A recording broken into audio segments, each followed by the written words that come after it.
Good afternoon, everyone.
Anti protozoal drugs आपका paper है anaesthesia.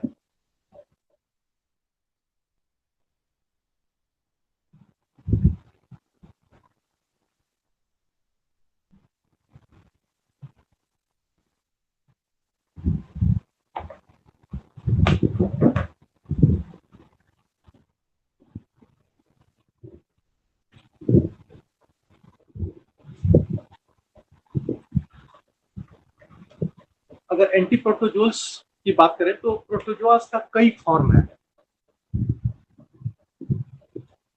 So many protozoal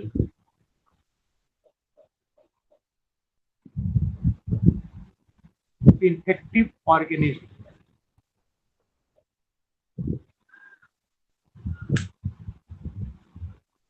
तो सिर्फ एक मेडिसिन जैसे एंटी मलेरियल, तो सिर्फ मलेरिया वो भी प्रोटोजोआ का ही इन्फेक्टिव माइक्रो ऑर्गेनिज्म है। तो सिर्फ एक मेडिसिन से यहाँ बात नहीं करना होगा, कई डिफरेंट डिफरेंट प्रोटोजोल इन्फेक्शंस हैं और हर प्रोटोजोल्स इन्फेक्शंस के लिए हो सकता है कि वो इंडिविजुअल मेडिसिन हो या फिर हो सकता है कि कई प्रोटोजोल इन्फेक्शन के लिए एक कॉमन मेडिसिन हो।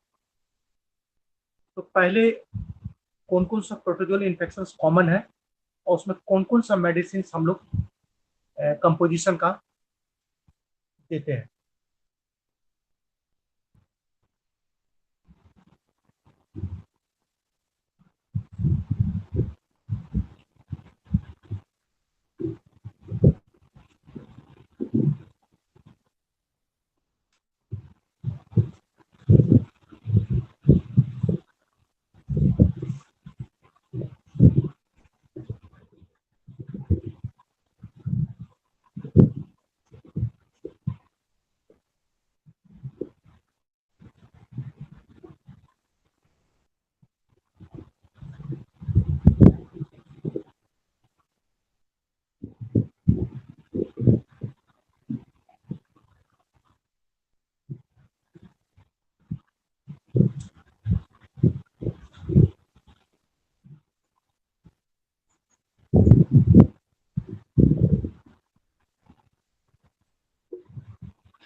दो अलग अलग सेगमेंट में बात करें, एक प्रोटोजोल इन्फेक्शन इस तरफ और इस तरफ बात करें, उसके लिए कौन सा कंटेंट, कंटेंट का मतलब कौन सा कंपोजिशन मेडिसिन का प्रिस्क्राइब करेंगे।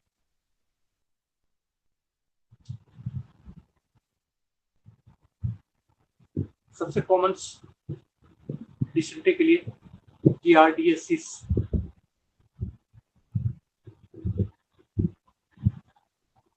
फर्स्ट इन्फेक्शन है। इसमें हम लोग मेट्रोनिडाजोल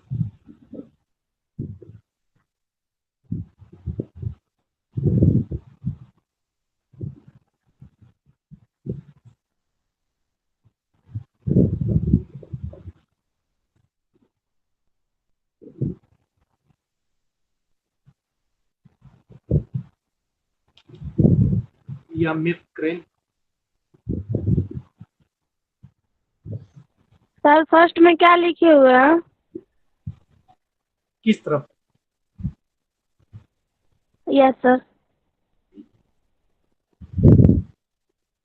ये जैसे एक तरफ में प्रोटोजोल इन्फेक्शंस है, कौन कौन सा इन्फेक्शंस प्रोटोजोआ का है, और इस तरफ हम लिख रहे हैं कि उसके लिए कौन कौन सा मेडिसिन कॉमनली यूज किया जाता है। अब जैसे मेट्रोनिडाजोल आ गया, टिनिडाजोल आ गया, तो इसका जो है फार्मेकोकाइनेटिक्स पर बात करेंगे इस मेडिसिन का। सर इससे पता इन्फेक्शन का नाम क्या लिखे हैं फर्स्ट में, ये पूछ रहा।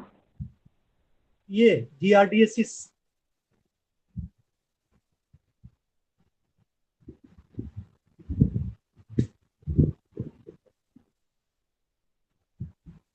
Second, Leishmania.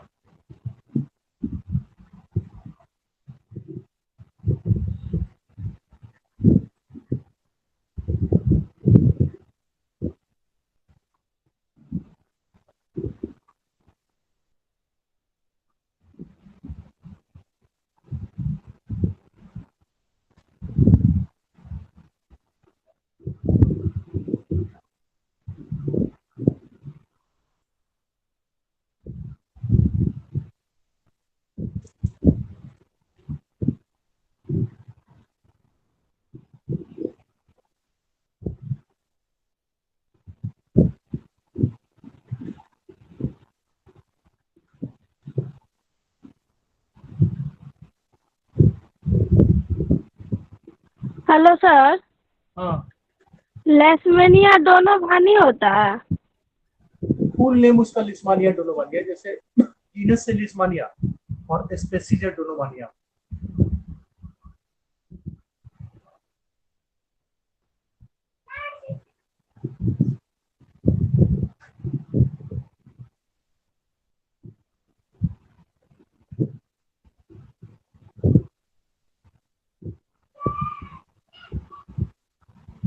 ट्राइकोमोनियसिस,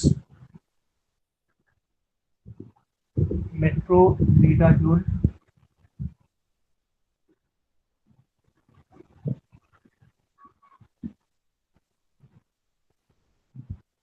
टिंडाजोल्स।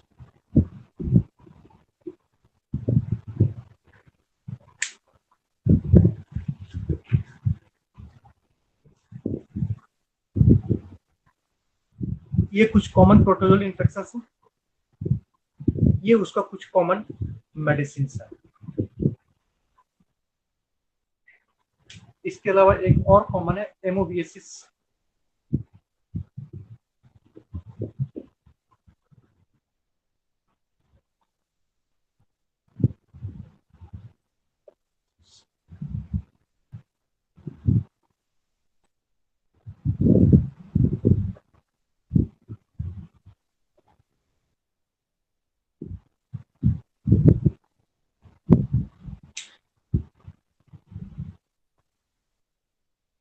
ये इतना इन्फेक्शियस कॉमन और ये इसका मेडिसिन।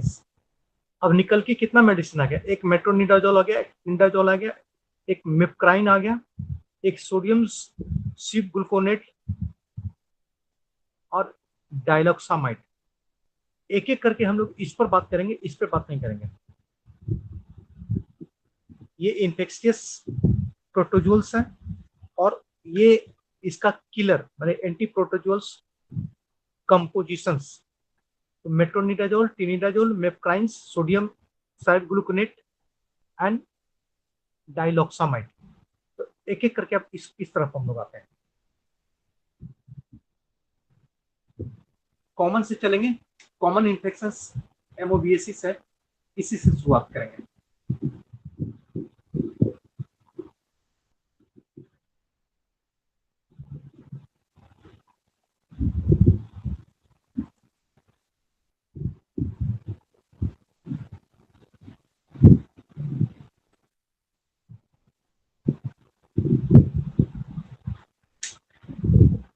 ये एमओबीएसिस की बात करें तो ये टू फॉर्म में इन्फेक्शंस कर रहा है।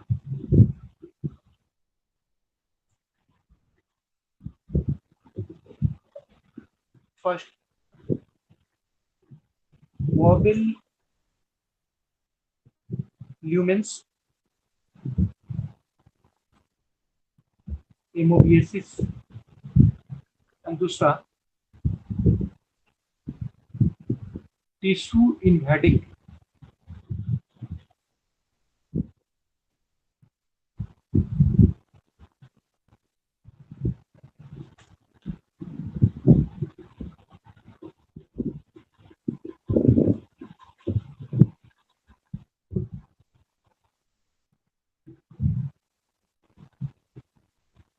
इन्फेक्शन जो है एमोबियसिस टू डिफरेंट फॉर्म है, एक बॉबल ल्यूमेंस और एक टिश्यू इन्वेडिंग। बॉबल ल्यूमेन का मतलब है कि ये मान लेते हैं इंटेस्टाइन है,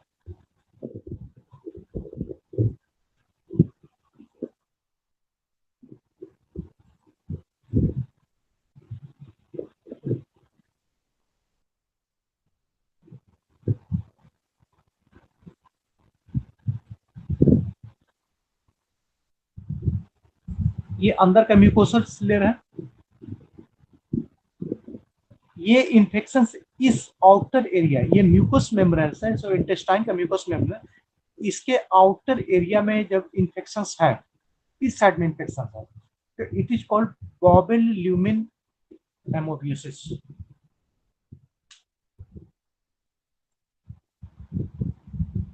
इसका मतलब हुआ कि टिश्यू के अंदर तक इन्वेड, इन्वेड का मतलब है प्रवेश कर जाना, उसमें समा जाना।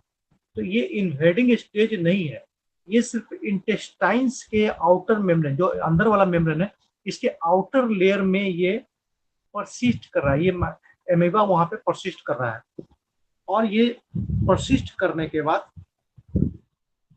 जो कॉम्प्लिकेशंस है, कॉम्प्लिकेशन में small intestine digestion and absorption के लिए रिस्पॉन्सिबल है। तो दोनों को ये फेल करेगा, क्योंकि ये इन्फ्लेम्ड कर देगा तो फेल करेगा। तो फेल करेगा मतलब कि अनडाइजेशन का प्रॉब्लम्स या फिर डिसेंट्री का प्रॉब्लम, एमोबिक डिसेंट्री का प्रॉब्लम सामने आ जाएगा। क्लियर? अब इसमें भी दो फॉर्म है, ये एमीबा जो है ये दो अलग अलग फॉर्म में पाया जाएगा, एक स्पोरोजोइट्स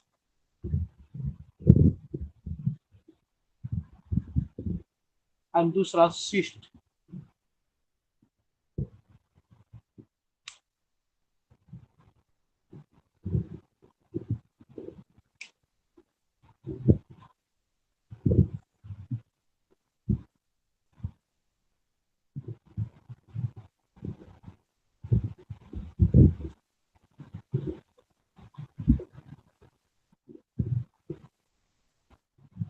टू डिफरेंट फॉर्म है। स्पोरोजोइट्स को हम लोग चेंज कर देते हैं, ये मलेरिया में इसका इस्तेमाल कर देते हैं, यहाँ पर इसका नाम हम लोग ट्रोफोजोइट्स यूज करते हैं। मेडिकली स्पोरोजोइट्स को यूज नहीं करके यहाँ पर उसके लिए वर्ड हम लोग ट्रोफोजोइट्स का यूज करते हैं। ठीक है, ट्रोफोजोइट्स से जो है नॉन इन्फेक्टिव फॉर्म है।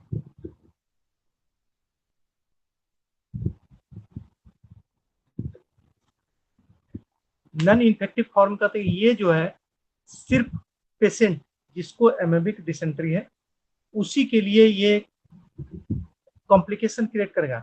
लेकिन ये ट्रोफोजोइट्स किसी दूसरे पर्सन में अगर चला जाए तो नॉन इन्फेक्टिव है, उससे दूसरे को इन्फेक्शन होने नहीं जा रहा, उस स्टेज में ये नहीं है। एक फॉर्म हो गया। सेकेंड फॉर्म इसी ट्रोफोजोइट का सिस्ट फॉर्म है। Cyst form is highly infected,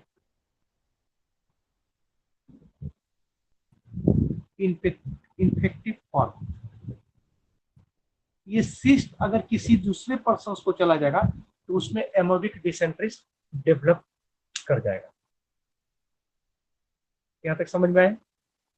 lumens में, ल्यूमेंस का मतलब नली, बॉबल का मतलब आंख, तो ये ल्यूमेंस में इनसाइड ट्रोफोजोइट एंड सिस्ट दोनों अपना कॉलोनी बना रखा है पूरे चारों तरफ में, पूरे इंटेस्टाइन के स्ट्रक्चर में। ठीक है, ये एब्जॉर्प्शन एंड डाइजेशन के प्रॉब्लम को ये हैम्पर कर रहा है, रिजल्टिंग एमोबिक डिसेंट्री। दो डिफरेंट फॉर्म में है ये एमीबा, एक ट्रोफोजोइट्स एंड दूसरा सिस्टिक्स। ट्रोफोजोइट्स इज नॉन इन्फेक्टिव, ये दूसरे को फैलाने के स्टेज में नहीं है। सिस्टिक इज हाईली इन्फेक्टिव, ये दूसरे के शरीर में जाएगा तो उसको इन्फेक्शन करेगा। कैसे जाएगा?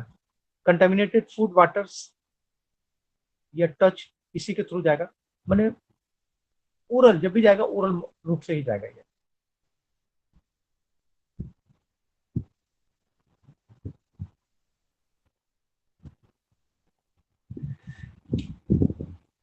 स्टूल जो पास आउट होगा पेशेंट का, उसमें ट्रोफोजोइट्स एंड सिस्ट दोनों मौजूद रहेगा।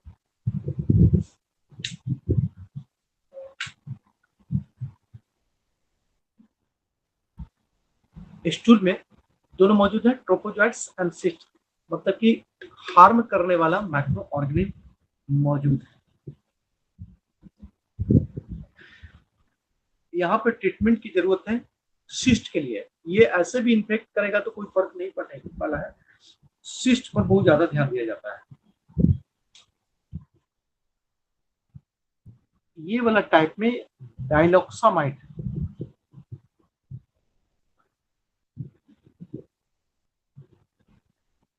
डाइलॉक्सामाइड को अगर यूज किया जाता है तो इसको दोनों form, trophozoite form and cystic forms, दोनों को इनएक्टिवेट करने के लिए या फिर किल करने के लिए रिस्पॉन्सिबल है, सफिशिएंट है। डाइलॉक्सामाइड दे रहे हैं तो डाइलॉक्सामाइड सफिशिएंट है, इसके आगे कोई ट्रीटमेंट की आवश्यकता नहीं है, दोनों फॉर्म को खत्म कर देगा। कब? जब बॉबल ल्यूमेंस टाइप का होगा। लेकिन एक दूसरा टाइप भी सामने आ रहा है, वो टिश्यू इन्वेडिंग एमोबियासिस।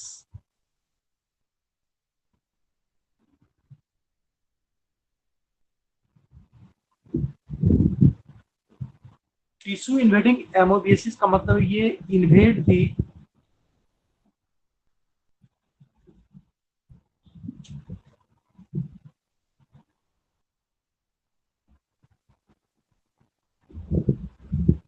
Tissue surface. फिर से एक बार,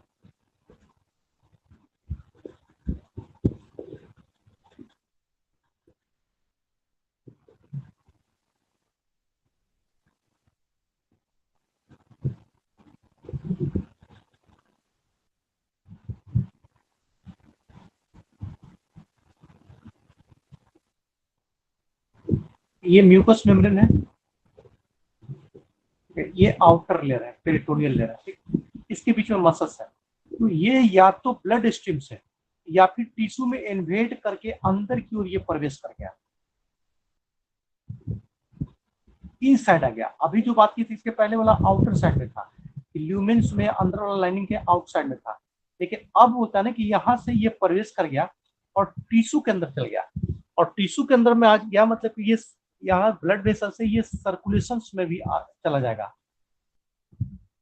सर्कुलेशन में चला गया मतलब कि होल बॉडी में सर्कुलेट करेगा, और होल बॉडी में सर्कुलेट करने के बाद ये खासकर लीवर, ये लीवर में जाके आराम से वहां पे सेटल डाउन हो सकता है। इंटेस्टाइन में तो है ही ऑलरेडी, इसके बाल में तो ये सेटल डाउन हो ही गया। इसके अलावा लीवर सर्कुलेशन से आगे बढ़ा, और सर्कुलेशन से आगे बढ़ने के बाद ये लीवर में जाके सेटल कर सकता है, और वहां पे ये फिर से trophozoite and cystic form, trophozoite and cystic form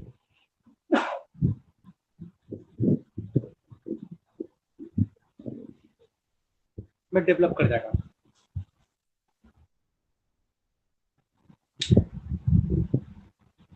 ये सेकंड फॉर्म हो गया। जब ये इस फॉर्म में आ जाएगा तो डाइलॉक्सामाइड यहाँ पे काम नहीं करेगा, इस जगह पे डाइलॉक्सामाइड वर्क नहीं करेगा।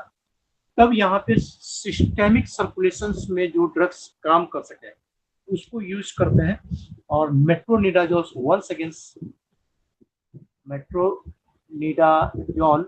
यहाँ पे यूज करना पड़ेगा, या फिर टेनिडाजोल।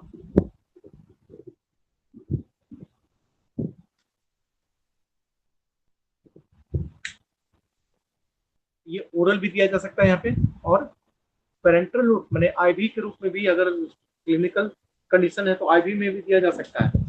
कई बार इससे भी नहीं सुनता है तो टेट्रासाइक्लिन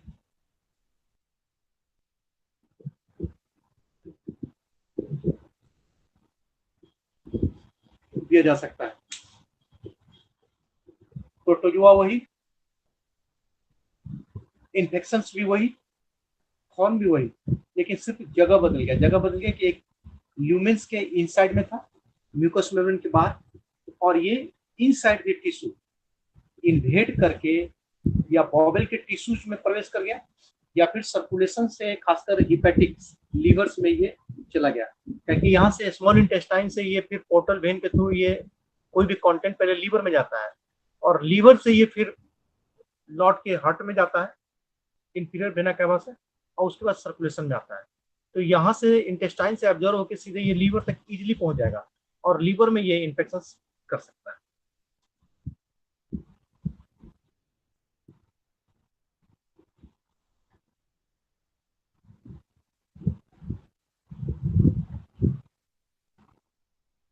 अब मेट्रोनिडाजोल पर बात करते हैं और टिनिडाजोल पर बात करते हैं।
कभी भी लूज मोशन होता है, देखते होंगे, फ्लैजिल और मेट्रोनिडाजोल या टिंडाजोल ले लेते हैं हम लोग।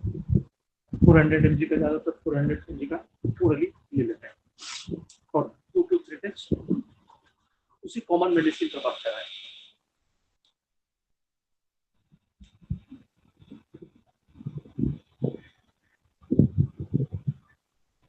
अगर इसकी बात करें,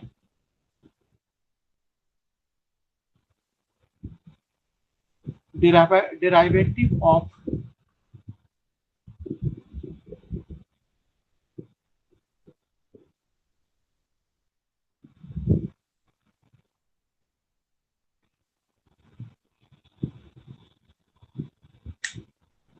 एक्चुअली में मेट्रोनिडाजोल डाइनाइट्रो मिडाजोल्स, इसका ये डिराइव्ड ग्रुप है and effective against both form of amoeba, trophozoite and cyst, दोनों फॉर्म में ये एकदम से समान रूप से वर्क करेगा। खासकर टी वेजानिलिस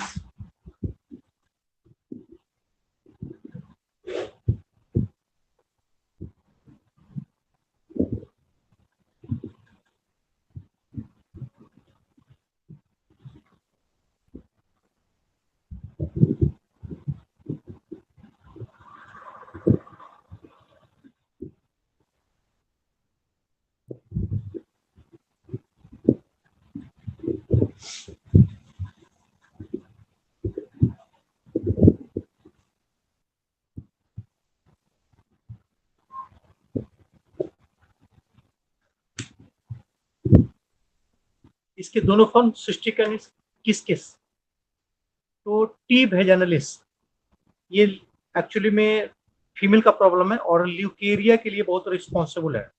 ज्यादातर इसके वजह से ल्यूकेरिया का प्रॉब्लम सामने आ जाता है। टी वेजानिलिस के अगेंस्ट में वर्क करेगा। एंटामीवा हिस्टोलिटिका बहुत कॉमन माइक्रो ऑर्गेनिज्म प्रोटोजोआ का। एंड जियार्डियसिस जो अभी जस्ट डाटा बनाते हम चर्चा किए थे, जियार्डियसिस लैम्बिया और ब्लांटिडियम कोलाई, जिसको हम लोग बिग कोलाई के नाम से जानते हैं।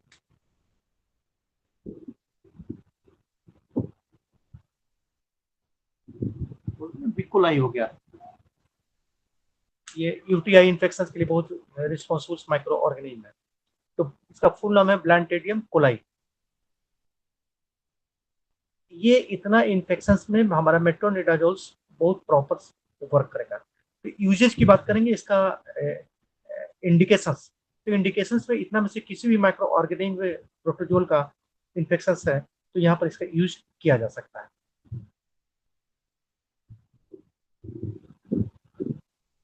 बेटर है।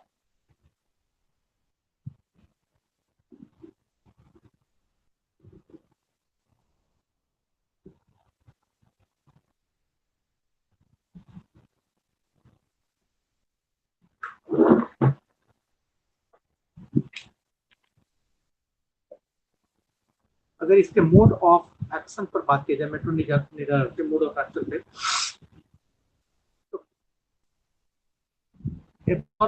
About 80% from small intestine.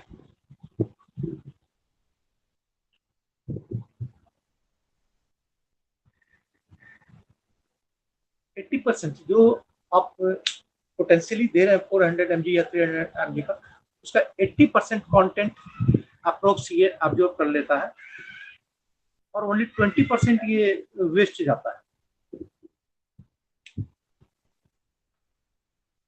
Little amount, a small amount also reach up to colon. कुछ इसका अमाउंट जो है ना ये कोलोन तक भी पहुंच जाता है,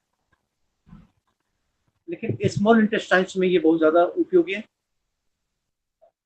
क्योंकि लार्ज इंटेस्टाइन तक आते आते ये चीज का कंसंट्रेशन 80% तो यहीं पर खत्म हो गया, यही 20% का आगे बढ़ेगा ना, तो 20% में बहुत सा वेस्ट हो जाता है। तो कोलोन्स के लिए ओरली ओरली देना बहुत ज्यादा फायदेमंद नहीं होगा। इसका दूसरा मेथड होगा जिसमें हम आगे थोड़ा और आगे बढ़ेंगे तो आएंगे बात। ठीक है, एक बार जब एब्जॉर्ब हो गया, ओरली इसको दे दिए, एब्जॉर्ब हो गया, तो ये वर्क अगेंस्ट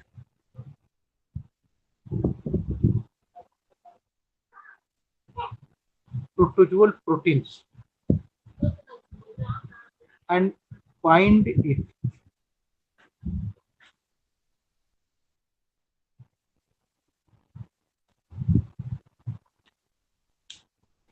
करने का मतलब है एब्जॉर्ब होने के बाद ये प्रोटोजोअल प्रोटीन्स के ऊपर वर्क करेगा एंड बाइंड इट का मतलब कि प्रोटीन्स स्ट्रक्चर जो ड्रॉपलेट है प्रोटीन के अंदर स्टोर है, इसको ऐसे करके बाइंड कर देगा।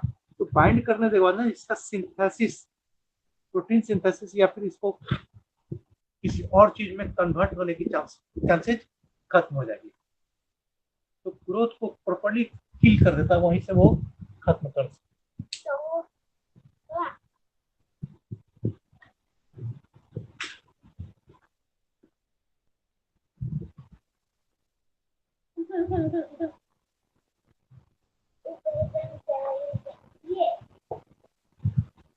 एक मिनट वेट कीजिएगा,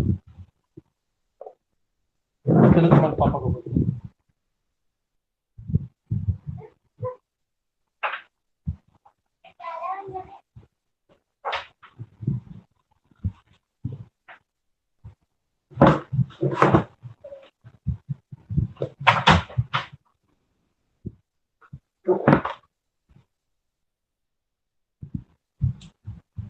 ये प्रोटीन स्ट्रक्चर है, इसको ये चारों तरफ से करके ये बाइंड कर दिया।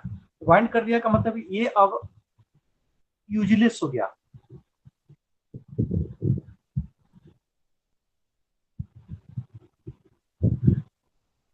यूजलेस हो गया तो प्रोटीन्स के यूजलेस हो जाने के बाद से प्रोटोजोअल का ग्रोथ हैम्पर्ड कर जाएगा एंड इसका रिप्रोडक्टिव फेज चौकआउट बंद हो जाएगा और इस आधार पे वो उसको किल कर देंगे।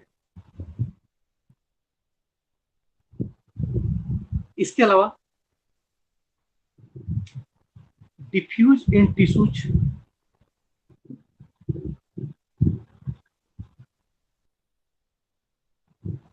जितने टिश्यूज है वहां तक ये आराम से ये जा सकता है। ऑल्सो रीच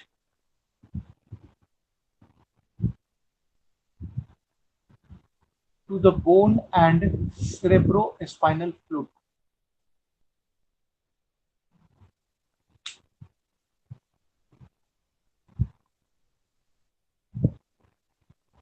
और टिश्यू तक पहुंचे।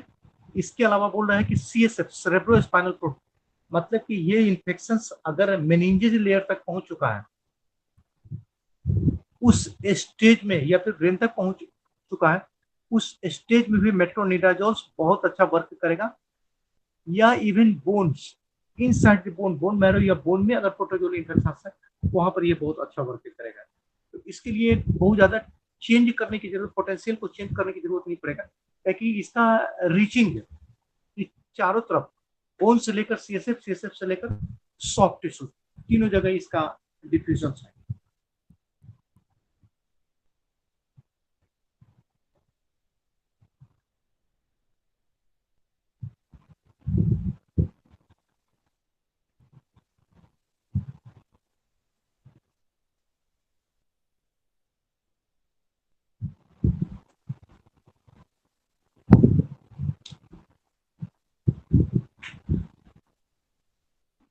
Metabolise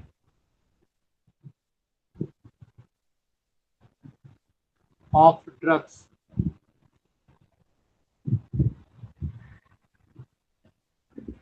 in the liver, so it is hepatotoxic। इसका मेटाबॉलिज्म लीवर में हो रहा है, इसलिए ये भी ड्रग्स रिफाम्पिसिन की तरह hepatotoxic drugs है। and after metabolism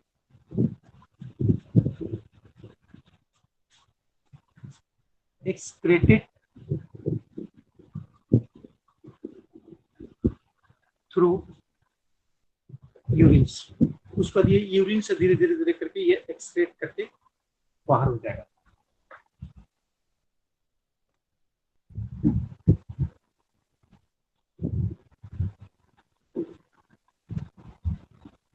बहुत इजी, एब्जॉर्ब हुआ, एब्जॉर्ब करने लीवर में गया, लीवर में ये मेटाबोलाइज हो गया, और मेटाबोलाइज होने के बाद जो सब्सटेंसेस डिसोसिएट करेंगे वो ग्रेजुअल वे में धीरे धीरे धीरे धीरे करके बाहर हो जाएंगे थ्रू द यूरिन।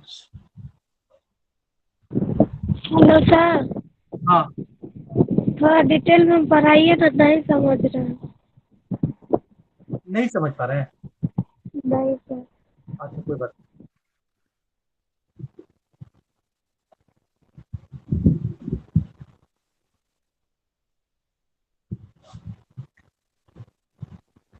इससे मोड ऑफ एक्शन का मतलब तो यहाँ पे जानकारी हो गई है, लेकिन कैसे ये वर्क करता है, इसके कई रूट से देंगे। ये मेट्रोनिडाजोल ओरल भी देते हैं, IV भी देते हैं, और सपोस्ट्री भी देते हैं। ये दोनों पर अभी हम बात नहीं की, ये आगे बात करेंगे, इस पर भी छोड़ देते हैं। जब इसको ओरल दिया गया, ओरल का मतलब कि टैबलेट के रूप में जब इसको लिया गया, ठीक है, गैस्ट्रोइंटेस्टाइनल ट्रैक्ट में आएगा, GIT में आएगा। GIT में ये absorb from A small intestine,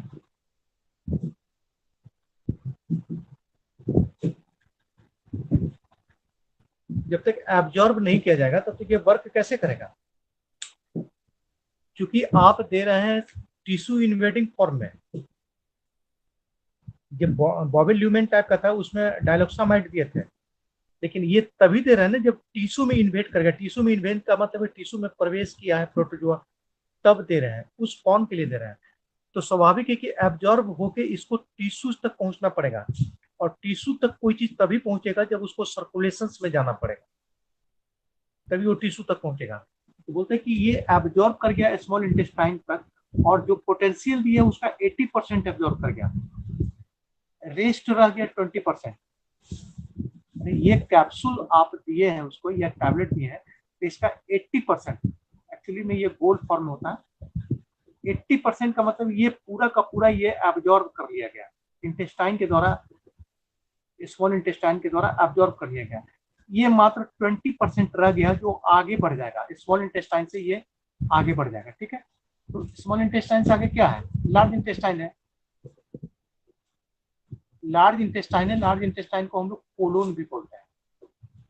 तो ये जो 20% रह गया ये कोलोन तक पहुंचेगा, और कोलोन में इसका पोटेंशियल बहुत कम यूज होगा, ये कोलोन से आगे बढ़ जाएगा और ये एक्सक्रेट हो जाएगा स्टूल के थ्रू।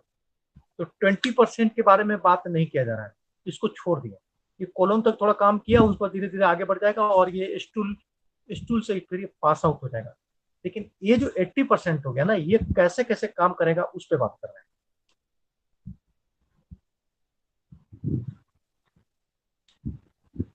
ये एब्जॉर्ब होने के बाद सर्कुलेशन में चला गया।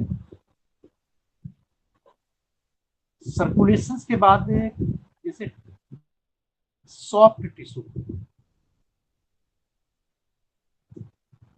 ये अलग हो गया, ये बॉडी का सारा पार्ट हो गया। इसके बाद सेरेब्रो स्पाइनल फ्लूइड की बात करें, क्योंकि cerebrospinal fluid foramen Luschka brain में फॉर्म करता है और इसको अदर ऑर्गन से बहुत ज्यादा लेना देना नहीं है। इसका बनना ब्रेन से होता है और इस मेनिंजेज लेयर के बीच में ये सबअर्केनॉइड स्पेस में सर्कुलेट करता है और फिर वहीं डिसोसिएट हो जाता है। इसको हमारे ब्लड सर्कुलेटरी सिस्टम से बहुत ज्यादा सीएसएफ को लेना देना नहीं है। तो अदर सॉफ्ट टिश्यू और सीएसएफ दो डिफरेंट थिंग्स है। इसके अलावा तीसरा हमारे पास आता है स्ट्रक्चर बोन, ये हार्ड टिश्यू में आता है। हार्ड टिश्यू में तो सर्कुलेशन जाता है फोरामीन्स के थ्रू, बोन में फोरामीन होता है उसके थ्रू सर्कुलेशन जाता है, लेकिन फिर भी बोन तक इसका स्प्रेड कर जाना, हार्ड टिश्यू में स्प्रेड कर जाना बहुत डिफिकल्ट है।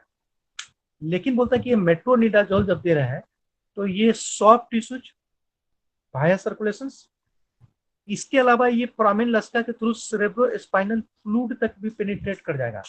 तो कोई इंफेक्शन अगर लीवर में है, लीवर में इंफेक्शन है तो यहां तक तो ये पहुंच ही गया, लेकिन अगर मेनिंजेज लेयर में भी इंफेक्शन है इसमें भी ये वैसा ही काम करेगा जैसे ये लीवर में काम किया। और अगर बोन में इंफेक्शन है, प्रोटोजोल इंफेक्शन है, तो वहां पर भी ये वैसा ही काम करेगा। मतलब तीनों जगह ये इसका पोटेंशियल लगभग बराबर फॉर्म में काम करेगा। तो मेनिंजेल लेयर में इंफेक्शन हो या ब्रेन में प्रोटोजोल्स, बोन में प्रोटोजोल इंफेक्शन हो या सॉफ्ट टिश्यू में कहीं पे, सॉफ्ट टिश्यू में स्मॉल इंटेस्टाइन का वॉल हो या फिर हिपैटिक सेल हो, सब जगह ये प्रॉपर वर्क करेगा। क्लियर? अब कैसे काम करेगा?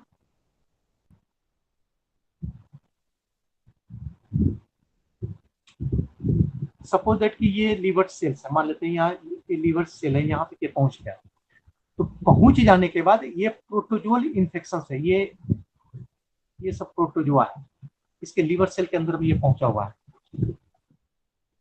ये कैपिलरी है, सेल को घेर के रखा हुआ, तो कैपिलरी से ये लीवर सेल्स में चला गया और लीवर सेल्स में जैसे ही गया तो ये प्रोटोजोआ इसको बाहर कर दिया। ये मान लेते हैं कि प्रोटोजोआ है, ठीक है। तो प्रोटोजोआ के अंदर में जाने के बाद ये इसका प्रोटीन ड्रॉपलेट है, और प्रोटीन ड्रॉपलेट का इस्तेमाल करता है प्रोटोजोआ या कोई भी माइक्रोऑर्गेनिज्म अपने बॉडी स्ट्रक्चर को पहले इनलार्ज करने में, बड़ा करने में, ठीक है, जिसको बोलते हैं ग्रोथ। और जैसे ही ये साइज बड़ा हो जाएगा ना, बस इसमें रिप्रोडक्टिव फेज शुरू हो जाएगा और ये दो अलग अलग पार्ट में डिवाइड हो जाएगा। ये एक अमीबा हो जाएगा, एक दो अमीबा हो जाएगा। तो एक तो अपना साइज को भी बढ़ाया और दूसरा अपनी संख्या को भी बढ़ा लिया, और उसमें कौन सा अहम रोल प्ले कर रहा है? तो प्रोटीन्स एंड इसका जेनेटिक मटेरियल। तो ये जो है ना, कई जो हमारा एंटी माइक्रोबियल ड्रग्स है वो जेनेटिक मटेरियल पर काम करता है, जिसमें वायरल में हम बात किए थे कि डीएनए, वायरल डीएनए या वायरल आरएनए को बाइंड करता है। तो डीएनए मैसेज ले जाता है एक जनरेशन से दूसरे जनरेशन, तो मैसेज को बाइंड कर दिया ना तो उसमें रिप्रोडक्टिव फेज खत्म हो जाता है। लेकिन यहाँ पे उसके डीएनए या आरएनए पर वर्क नहीं कर रहा है, ये प्रोटीन पर वर्क कर रहा है। जैसे मेडिसिन दिया ना, तो ये जो प्रोटीन स्ट्रक्चर है फिर से इसको बना देते हैं, इंटैक्ट कर दिया। इस प्रोटीन स्ट्रक्चर को अब चारों तरफ से ये बाइंड कर दिया, बांध दिया, बाइंड कर दिया ना, तो इसका यूटिलाइजेशन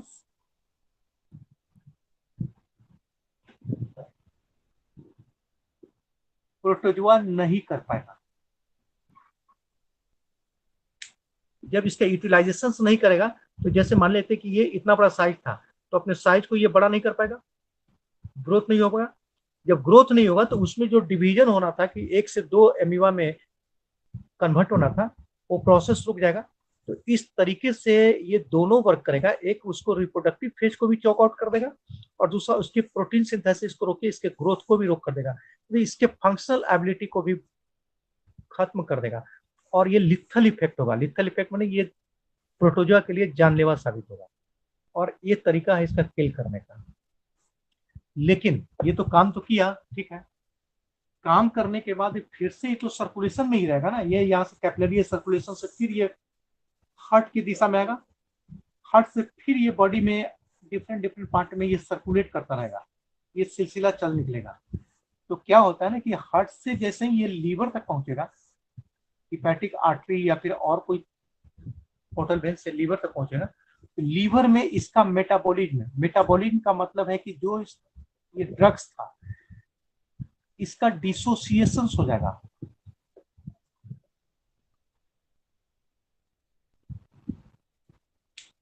मेन नाइट्रस कंपाउंड है, पहले बता चुके हैं, तो कार्बन अलग हो जाएगा, नाइट्रस कंपाउंड अलग हो जाएगा, ऑक्सीजन अलग हो जाएगा, जिसको हम बोल रहे हैं कि मेटाबॉलिज्म हो गया। तो जैसे ही ये डिसोसिएट हो जाएगा, तो जो बाकी जितना पार्ट रह गया ना, सब ये फिर से सर्कुलेशन से होते हुए किडनी तक आ जाएगा, और किडनी में आने के बाद ये यूरिन के रूप में बाहर आ जाएगा।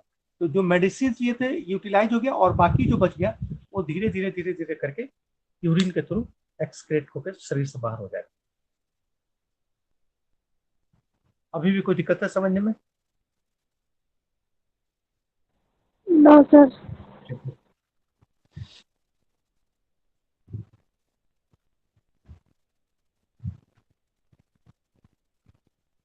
अब इसको कैसे देते हैं, पहले टैबलेट इसको किस किस फॉर्म में आता है?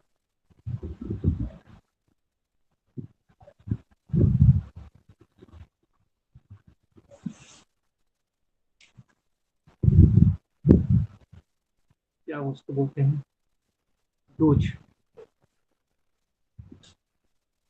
पहला में ओरल डोज। ओरल डोज बने माउथ से लिया गया, ये 200 mg टू 400 mg, एडल्ट में 400 mg और चिल्ड्रन में 200 mg देते हैं। इसको अलग ही कर देते हैं। पेडिट्रिशियंस, पेडियाट्रिक बने एकदम से छोटा बच्चा, छोटा बच्चा में 6 महीना साल भर का बच्चा है, तो उसको 200 mg सस्पेंशंस 5 ml सस्पेंशंस, मतलब कि टैबलेट के रूप में नहीं, उसको सिरप के रूप में ये आता है मेट्रोनिडाजोल, ठीक है। उसमें 5 ml का मतलब है एक अच्छा खासा चम्मच, जो जो घी वगैरह डालने के लिए घर में यूज किया जाता है। चम्मच का कई साइज होता है, छोटा चम्मच होता है, मिडिल होता है और काफी बड़ा होता है। तो एक नॉर्मल जो चम्मच होता है जो चीनी वगैरह लेने के लिए, चाय पत्ती लेने के लिए यूज करते हैं, तो उसको उसमें अगर पानी भरते हैं, वो 5 ml के बराबर होता है। अदरवाइज ढक्कन होता है, सिरप के ऊपर में ढक्कन होता है, उसमें 5 ml 10 ml 15 ml को मार्क किया रहता है। तो 5 ml को जब हम लेते हैं उसमें से सिरप में, तो वो 200 mg उसमें मेट्रोनिडाजोल मौजूद रहता है। तो पेडिट्रिशियंस को हम लोग ओरली टैबलेट च्यूर कर नहीं देते हैं, उसको सिरप का इस्तेमाल करते हैं। दो बोथ आर ओरल, ये दोनों ओरल फॉर्म हो गया। बढ़े आगे, सेकंड की बात करते हैं।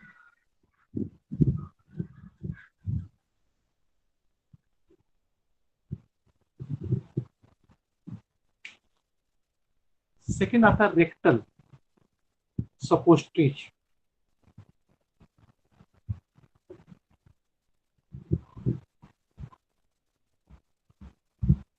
रेक्टल सपोस्ट्रेज का मतलब ये टैबलेट हो गया। अब ये ओरल नहीं देना है, ठीक है, इसको रेक्टम्स थ्रू रेक्टम उसके बॉबल्स में डाल देना, इंटेस्टाइन में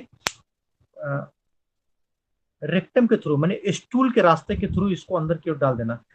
ऐसे कोई भी टैबलेट होता है या कैप्सूल होता है, उसको हम लोग टैबलेट नहीं बोल के उसको सपोस्टिज के नाम से जानते हैं। तो ये दूसरे फॉर्म में रेक्टल सपोस्टिज के रूप में भी आता है। और यहाँ पे इसका जो डोज होगा 1 ग्राम टू 1.5 ग्राम के रूप में दिया जाएगा। 1 ग्राम से लेकर 1.5, ये 1 है, 1.5 ग्राम तक ओरल सपोस्टिज, ये सॉरी रेक्टल सपोस्टिज देता है।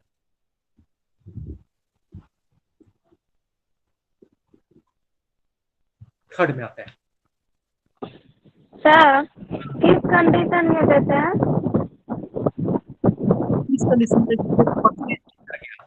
परसिस्ट कर गया कि बॉबल्स, ये जैसे बॉबल्स हो गया, कोलोन, कोलोन तक बताया था ना कि कोलोन तक ये नहीं आएगा, लेकिन इन्फेक्शन लार्ज कोलोन तक आ गया, लार्ज को मैंने लार्ज इंटेस्टाइन तक आ गया, और लार्ज इंटेस्टाइन में ओरली दे रहे हैं तो वो स्मॉल इंटेस्टाइन तक जा रहा है, और यहाँ पर ये कॉलोनी जो ना आउटर साइड में परसिस्ट कर गया, तब सपोस्टिव दे देते हैं। तो सपोस्टिव दे देते हैं ना, तो ये आउटर जो कॉलोनी, जो बॉबल में कॉलोनी है, इसको भी ये खत्म कर देता है। अंदर जाके वो झाग में, सपोस्टिव जो ना झाग में परिवर्तित हो जाता है, और पूरे लार्ज इंटेस्टाइन में से करके वो फैल जाएगा।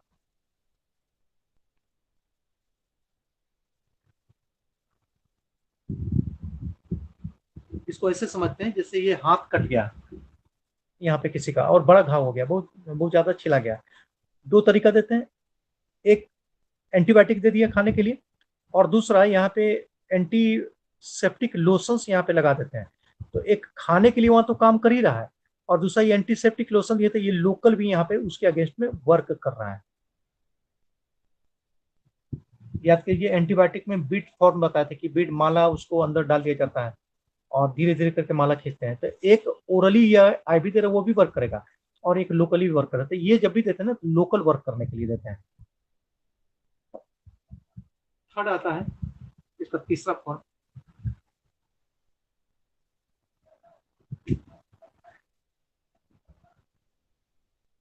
Vaginal tablet.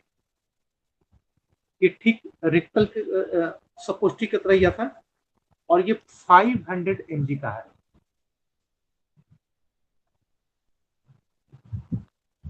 500 mg भाया भेजिना, इसको अंदर छोड़ देते हैं, और ये वहां पर से झाग बना देता है, और झाग बनाने के बाद ये पूरे वेजाइनल सरफेस में जो एमोविक इन्फेक्शन है, उस एमोविक इन्फेक्शन को खत्म करने के लिए लोकली वर्क करता है। इसके बाद चौथा आता है आईवी।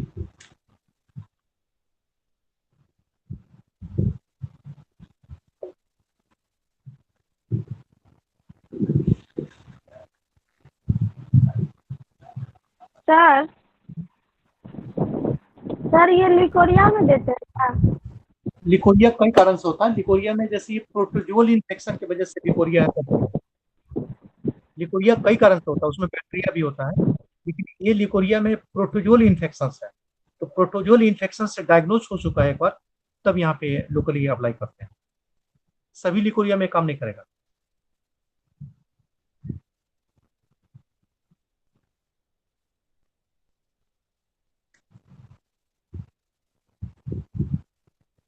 सर लिकोरिया कितने तरह का होता है और सर क्या क्यों होता है? लिकोरिया? जी सर। बहुत सिंपल है ये। जैसे ये यूट्रस का माउथ हो गया, इसको हम लोग सर्विक्स बोलते हैं।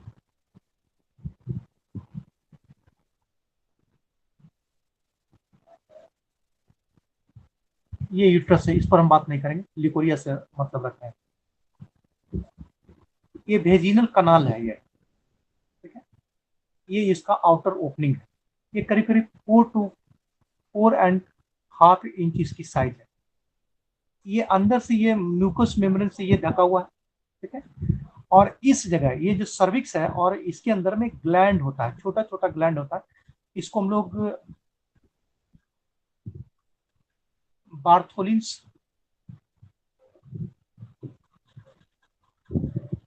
ग्लैंड बोलते हैं। ये अंदर दीवार में अंदर में कीड़ा छुपा रहता है, खासकर सर्विस के राउंड में रेजिना के पीछे इसमें भरा होता है। इसका काम है फॉर्मेशन ऑफ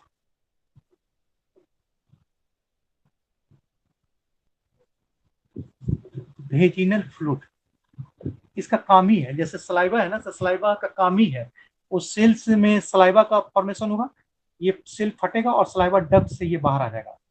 तो सेम चीज इसमें बार्थोलिन्स ग्लैंड है ना, इसमें वेजिनल फ्लूइड, खासकर इसमें म्यूकस बहुत होता है, ये फटेगा और फटने के बाद ये इसके डक्ट से ये बाहर आ जाएगा, इसके अंदर में ये फैला रहता है। ये नॉर्मल है, ठीक है, सभी समय नहीं होता ये। जैसे मेल मेल और फीमेल में थोड़ा डिफरेंस है। फीमेल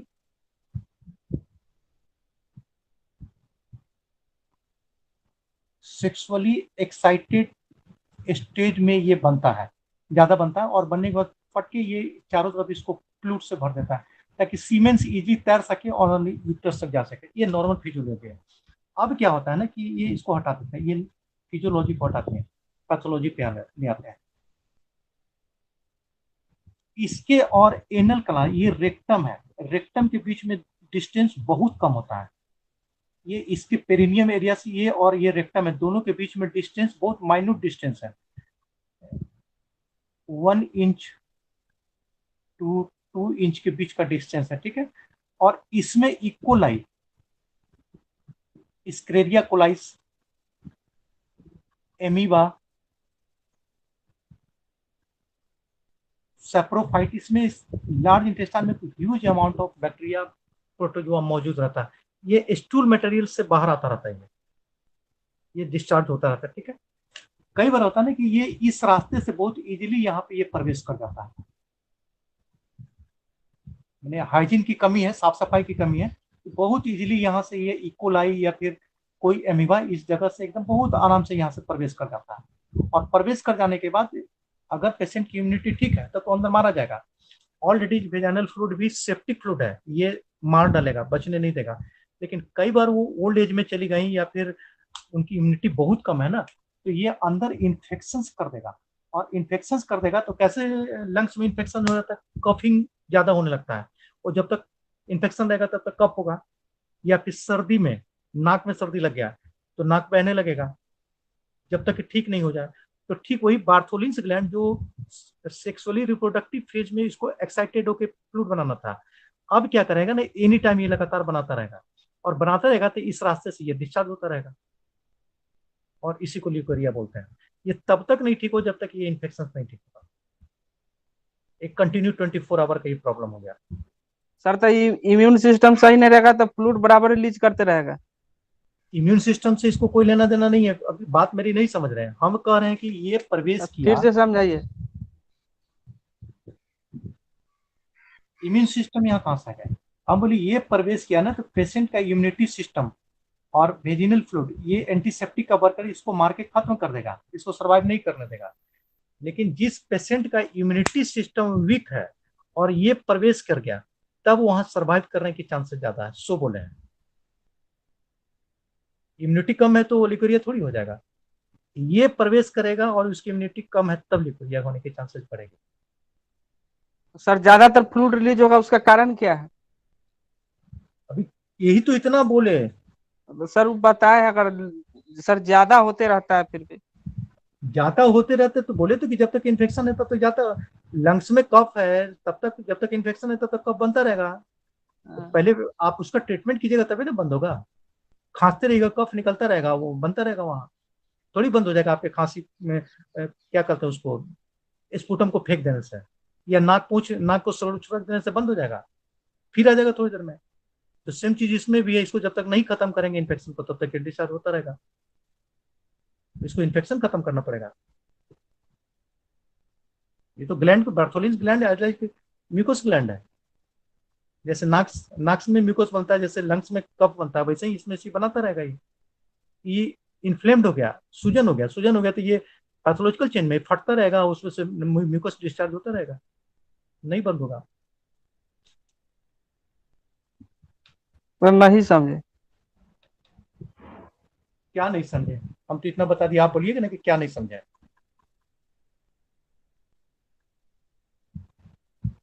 आप बोलिएगा ना क्या नहीं समझे।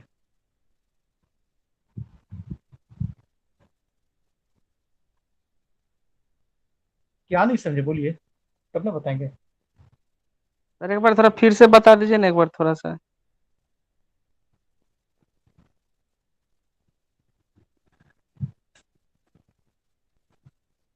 बता रहे हैं कि ये वेजिनल वाल है ये,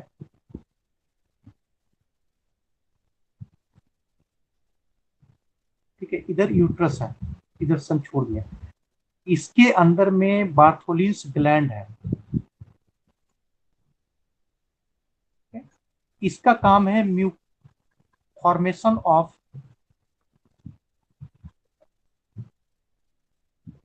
वेजिनल फ्लूइड। स्मॉल अमाउंट में बनता है, बहुत ज्यादा नहीं बनता है।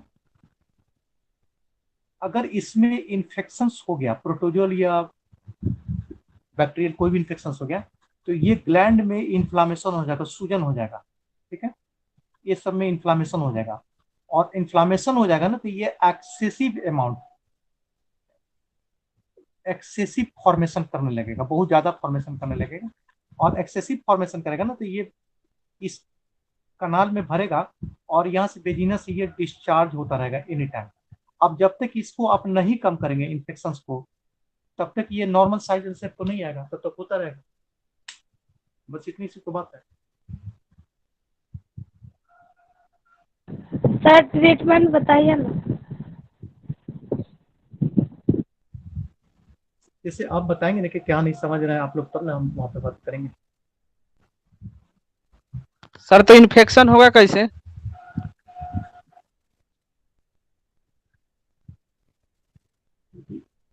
जस्ट अभी तो बात किए थे आप, जब तो ध्यान नहीं दिए हैं क्लास में। बताया ना कि ये वेजाइनल चेम्बर होगा, इसके ठीक नीचे एनल कनाल है, ठीक है, ये रेक्टम से जुड़ा हुआ है, ये लार्ज इंटेस्टाइन से, दोनों के बीच में पेरिनियम एरिया में डिस्टेंस बहुत कम है, 1 इंच टू 1.5 इंच, इतना ही का दोनों में डिफरेंस है। यहाँ पे मेल फीमेल का बॉडी स्ट्रक्चर में बहुत डिफरेंस है। इसमें E coli, Escherichia coli, amoeba, 1 minute line cut गई, 2 मिनट वेट कीजिए।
बता रहे थे इस रास्ते से स्टूल के थ्रू ये बाहर निकलता रहता है, ये सब माइक्रो ऑर्गेनिज्म।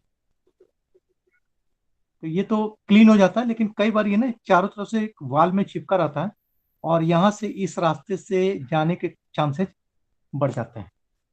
साफ सफाई की कमी, नॉन हाइजीन के स्टेज में इस रास्ते से चला जाता है। तो मोस्ट कॉमनली इसका जाने का रास्ता यही है।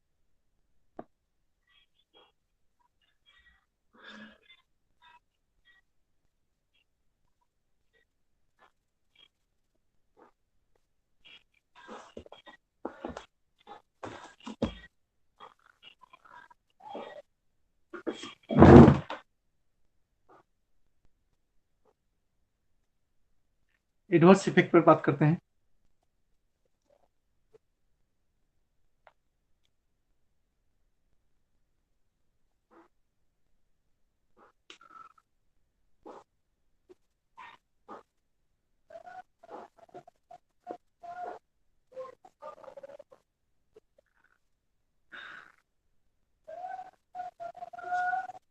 वेरी लो, बहुत कम इसका एडवर्स इफेक्ट है। Rashes, headache and weakness. कई बार देखा गया कि कुछ रैसेस कई बार लोगों को निकल जाता है, और वीकनेस, मेडिसिन लेने के बाद कमजोरी जैसा महसूस होना शुरू हो जाता है।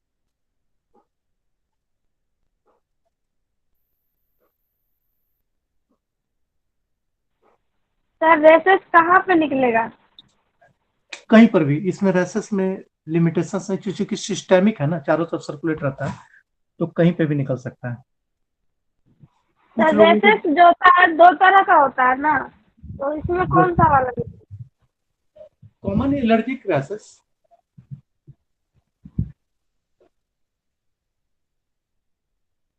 कॉमन एलर्जिक रैसेस जो हिस्टामाइंस के सिक्रेशन से होता है, टिश्यू से हिस्टामाइंस के सिक्रेशन से होता है, वो हो जाएगा एकदम कॉमन। कुछ लोगों को देखा गया ना कि एब्डोमिनल डिस्कम्फर्ट,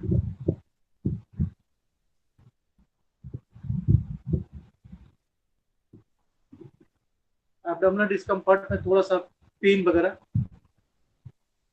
हो जाता है। कुछ लोगों को अगर ज्यादा रिएक्शन होगा तो एपिलेप्टिक, एपिलेप्टिक का मतलब मिर्गी जैसा दौरा, कन्वल्सन्स का उसमें पड़ सकता है, या फिर पेरिफेरल न्यूरोपैथी।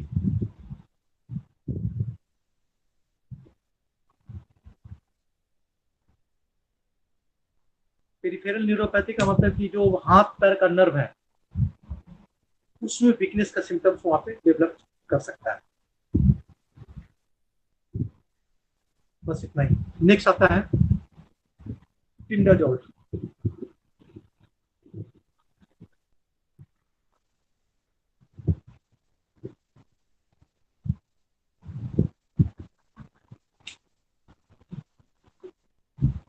सर इसका मेडिसिन तो बता दीजिए बस। अरे बहुत कॉमन, फ्लाई बोल पढ़ाते समय ही शुरू किए थे, ध्यान से उतर गया होगा आप लोग का। Flagyl,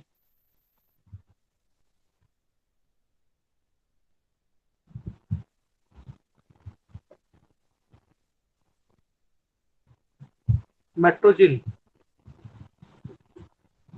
common. फ्लैजिल्स, मेट्रोजिल तो कॉमन से अवेलेबल है, किसी भी मेडिकल स्टोर में मिल जाएगा।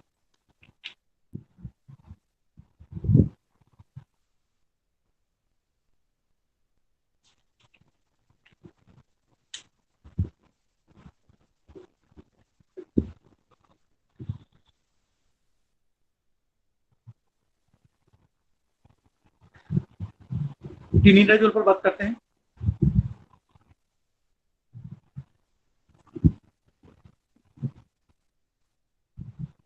रिलेटेड टू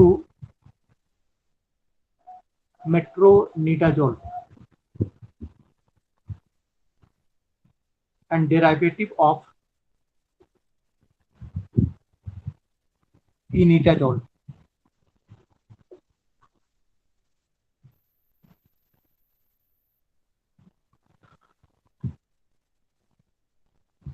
इसका T half approx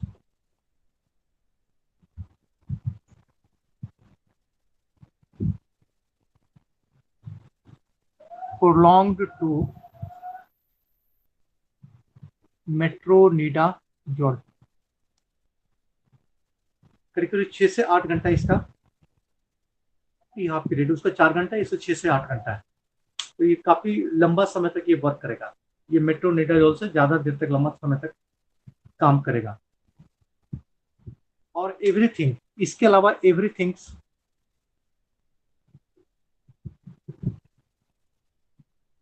same as like metronidazole. T half को अगर प्रोलॉन्ग को छोड़ देते हैं तो बाकी इसका सारा कुछ mode of actions, adverse reactions, ये सबका सब सेम टू सेम मेट्रोनिडाजोल जैसा ही है।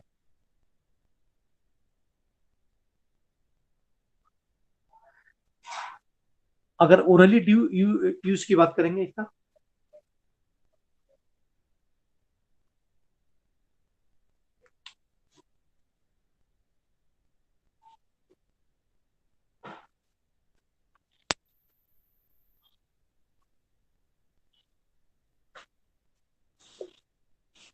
सिंगल डोज ऑफ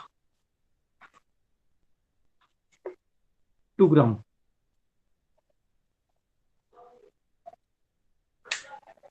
एक ही बार डिवाइडेड डोज नहीं देना कि 1 ग्राम मॉर्निंग, 1 ग्राम इवनिंग नहीं, एक सिंगल डोज 2 ग्राम्स का ये सफिशियंट हो जाएगा।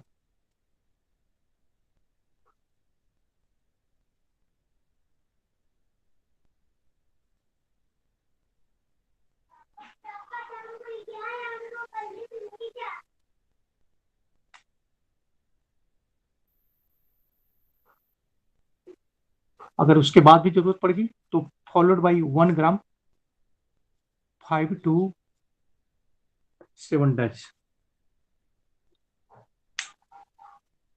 5 से 7 दिन तक अगर रिपीट करना है इसको लगातार लंबा समय तक, तो फिर 2 ग्राम से रिड्यूस करके 1 ग्राम तक आएंगे।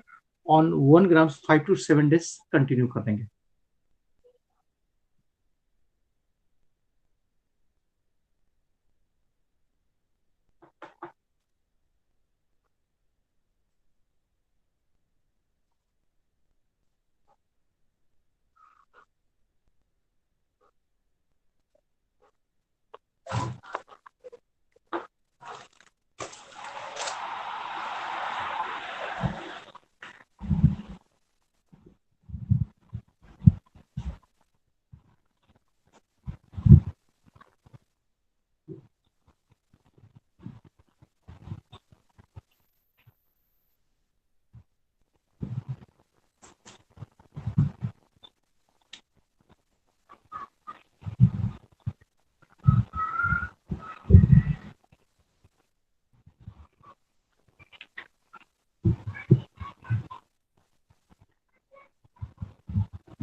नेक्स्ट फंगल पे एंटी फंगल ड्रग क्या हैं?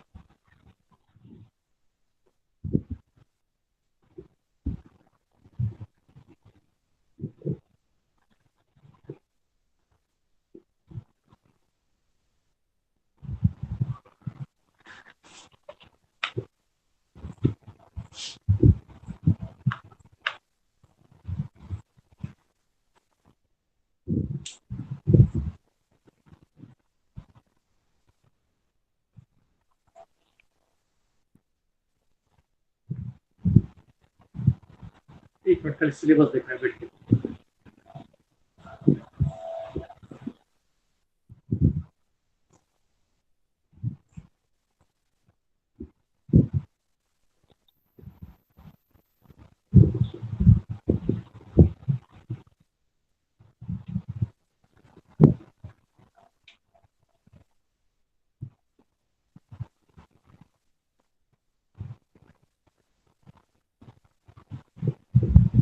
एंटी फंगल ये लास्ट बच गया इसके से माइक्रो ऑर्गेनिज्म ड्रग्स में से।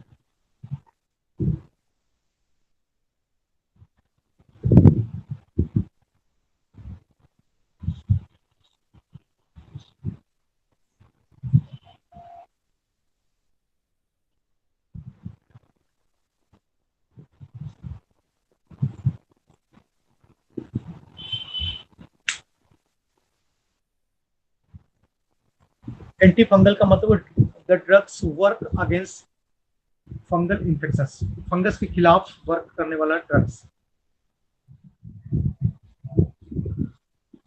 इसमें कई ऐसे ड्रग्स शामिल है, जैसे प्रोटोजोल में बोले, लेकिन कॉमनली जो यूज किया जाता है उसमें मेट्रोनिडाजोल का ही बात की या टिनिडाजोल की बात की। तो ठीक इसी तरह से इसमें कई ड्रग्स सामने आएंगे, लेकिन अगर यूज करने की बात होगी तो कॉमनली 2 ही 3 ड्रग्स यहाँ पे भी इस्तेमाल करता है। उसमें एम्फोटेसिन्स, निस्टिन्स या फिर एजोल ग्रुप का ड्रग्स है, जो एक एक करके हम यहाँ पे डिस्कस करेंगे।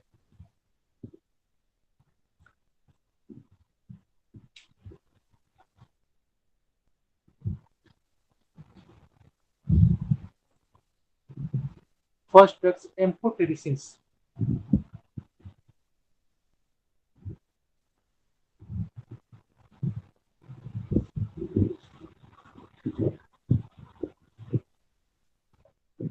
अगर एम्फोटेरिसिन की बात करें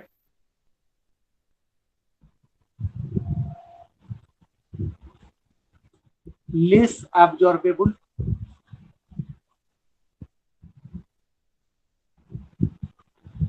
फ्रॉम जीआईटी, ये ऐसी दवा है जिसको हम लोग अगर देते भी हैं तो ओरली ये एब्जॉर्ब नहीं के बराबर होगा, negligible. So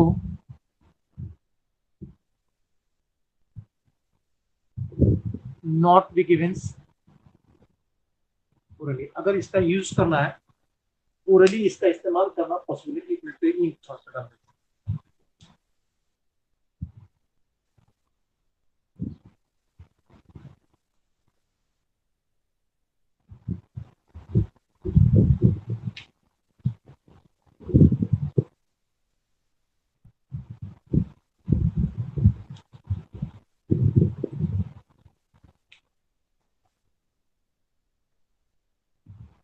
So it given in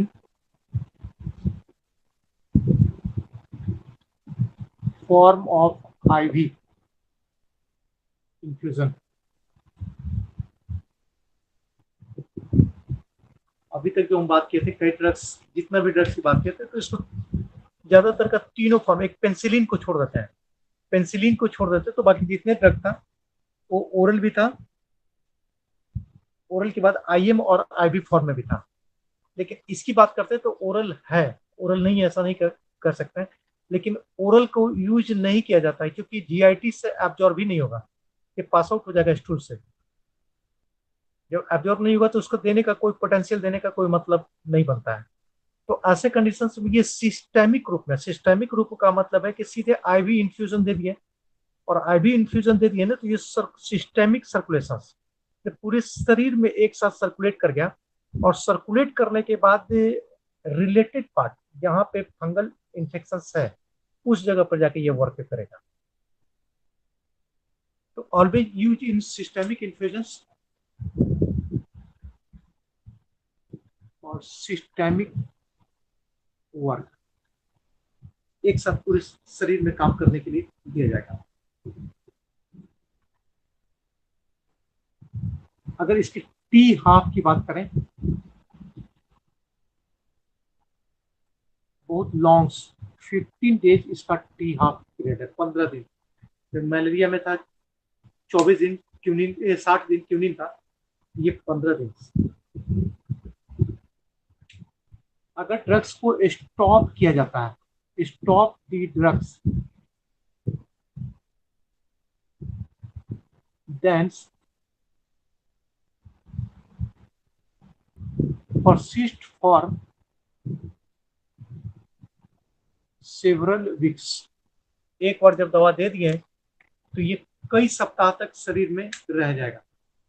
इसके मेटाबॉलिज्म धीरे धीरे धीरे करके डिसोसिएट होने में कई सप्ताह का समय लगेगा, क्योंकि 15 दिन इसका टी हाफ है।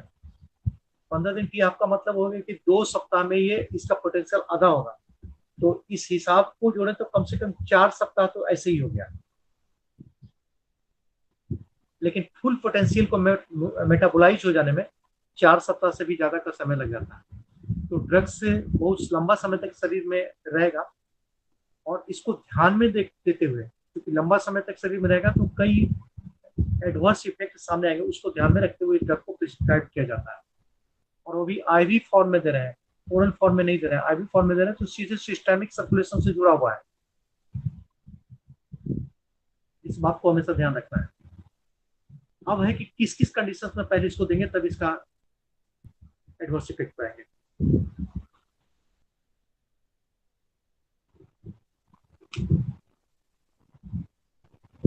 यूजेस,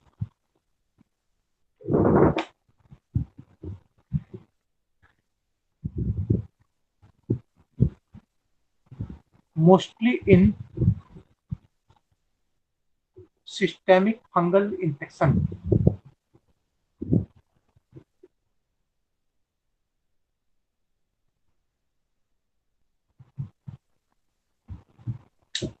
सिस्टेमिक फंगल इन्फेक्शन का मतलब होता है कि एक लोकलाइज, जैसे एक्जिमा है, एक्जिमा एक जगह पे लोकलाइज है, गर्दन के पास हो गया, या फिर साइनोप्टिविया पैर में है कहीं पे, तो लोकलाइज है, वहां पे इसको देने की जरूरत नहीं है। लेकिन सिस्टेमिक इन्फेक्शन अगर ये हिपैटिक सेल्स, लीवर सेल्स में फंगल इन्फेक्शन है, खासकर एस्पेरजिलस, जब हम पैथोलॉजी पढ़ा रहे थे तो एस्पेरजिलस पर बात किए थे कि ये एस्पेरजिलस जो है इन्फेक्शन, हेपेटाइटिस में भी इन्फेक्शन और बाद में हिपैटिक कार्सिनोमा, कैंसर के लिए रिस्पॉन्सिबल हो सकता है। उसके रिस्क, अगर इस ढंग का कोई रिस्क फैक्टर सामने आता है, सिस्टेमिक डिजीज ग्रुप है, तब एम्फेट्रेसिन का हम लोग यूज करते हैं। अदरवाइज लोकल इन्फेक्शन के लिए इसका इस्तेमाल नहीं किया जाता है। एक्जिमा हो गया, ब्लिस्टर्स हो गया, कैंडिडेट इन्फेक्शन हो गया, ब्लानाइटिस हो गया, तो ये सब में इसका इस्तेमाल नहीं करते हैं। जब यूज करेंगे तो सिस्टमिक, पैनक्रियाज में हो गया, लीवर में हो गया, ऐसा कोई फंगल इन्फेक्शन सिस्टमिक ऑर्गन में तभी इसका इस्तेमाल करते हैं। इस बात को ध्यान में रखना। उसको ब्लड इन्फेक्टेड फ्रॉम फंगस, अगर खुद ब्लड में ही इन्फेक्टेड है, फंगस है, या फिर फंगल टॉक्सिसिटी है, फंगल की वजह से वो पॉइजनस स्टेज में है, तब एम्फेट्रिक्सिन का यूज किया जा सकता है।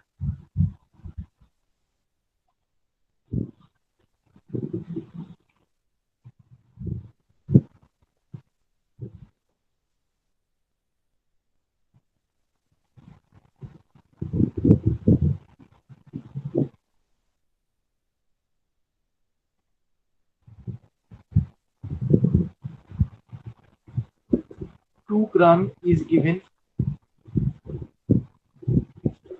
IV.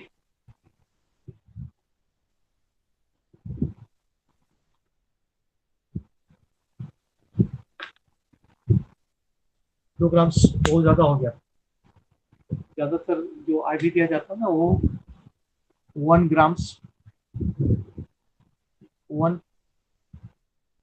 1.2 ग्राम्स 1.4 ग्राम्स ऐसे करके दिया जाता है डिवाइडेड डोज में। लेकिन ये आईवी 2 ग्राम्स बहुत बहुत हैवी डोज कंसीडर में आता है।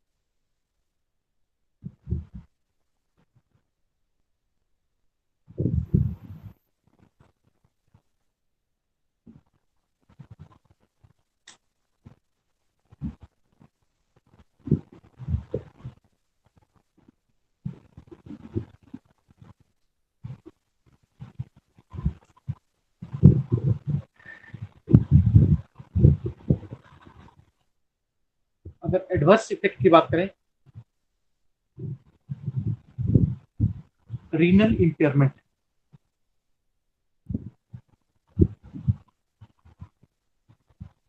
रीनल इंपेयरमेंट का मतलब किडनी का प्रॉब्लम्स वहां पे सामने आ सकता है। Increase creatinine level.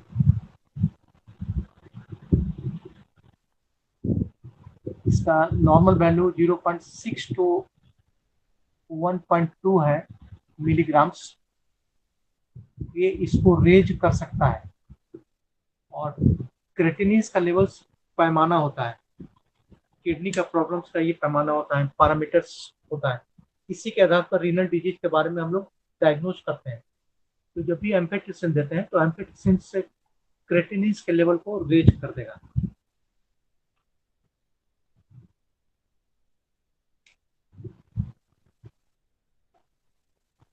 After stopping drugs 3 to 5 days later it becomes normal। दवा देने के बंद करने के बाद इसके नॉर्मल लेवल तक लौटने में करीब करीब 3 से 5 दिन का समय लग जा सकता है।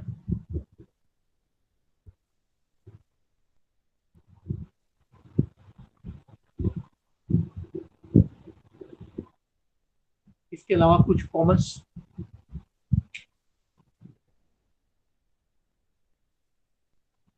एनोरेक्सिया, नोजिया, वोमिटिंग्स,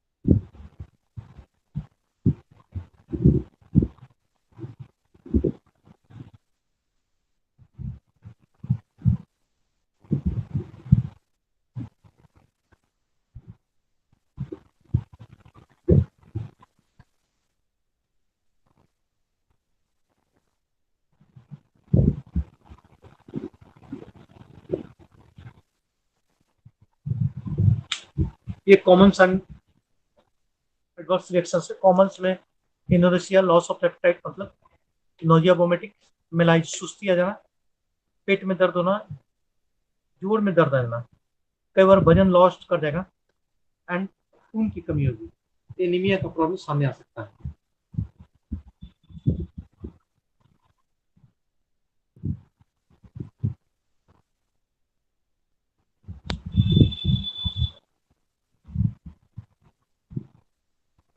सेकेंड आता है एजोल ग्रुप ऑफ ड्रग्स।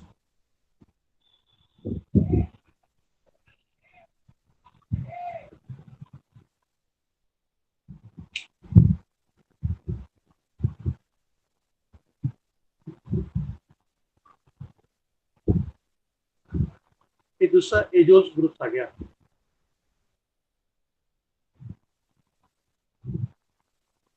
एजोल्स में दो डिफरेंट टाइप सामने आता है। एक फ्लुकोनाजोल और दूसरा केटोकोनाजोल।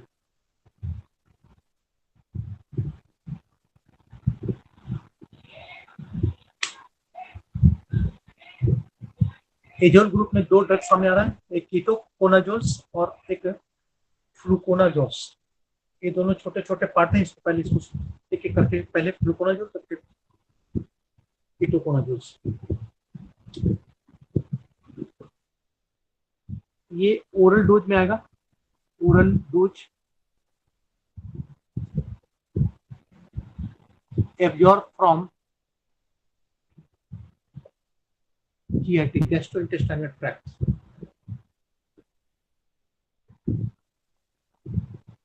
and excreted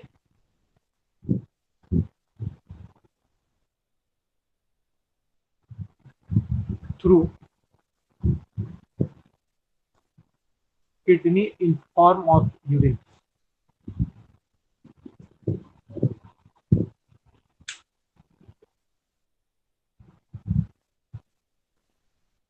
एम्पेटेसिन उल्टा, ये oral dose absorb from GIT and excreted, kidney के थ्रू धीरे धीरे करके अनचेंज स्टेज में ये बाहर निकल जाएगा। अगर इसके टी हाफ की बात करें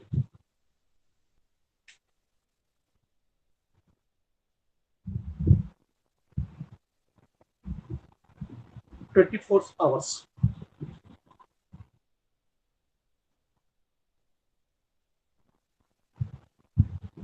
किस किस कंडीशन में देंगे तो यूजेज में ज्यादातर ये माउथ के लिए रिस्पॉन्सिबल है।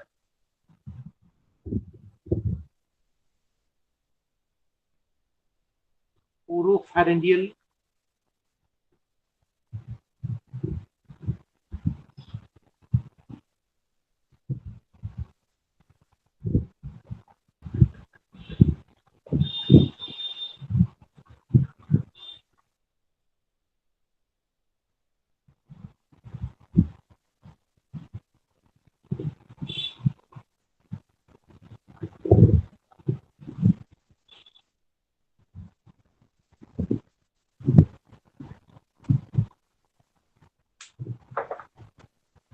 ओरोफैरिंजियल कैंडिडियासिस या ओसोफेगल कैंडिडियासिस, ये बकल कैविटी है, ये लिप्स है,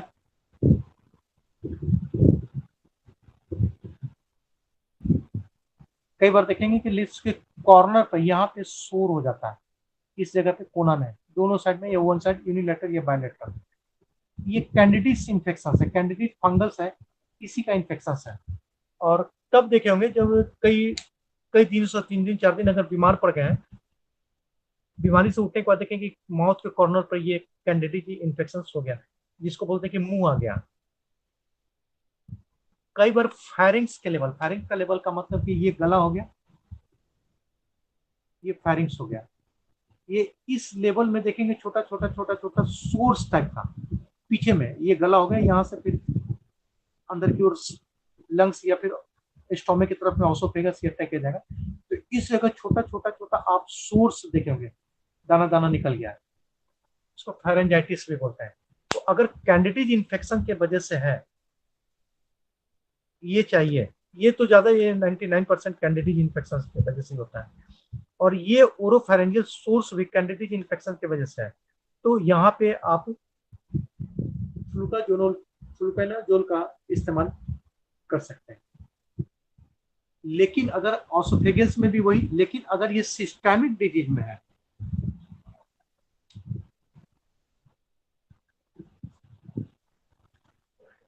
सिस्टेमिक कैंडिडियासिस, कोई इंटरनल ऑर्गन्स में अगर कैंडिडिस का इन्फेक्शन है, इस कंडीशंस में इसका आईवी इन्फ्यूजन्स, ओरल में नहीं काम करेगा, तब यहाँ पे आईवी इन्फ्यूजन्स फ्लूकानाजोल का देना होगा।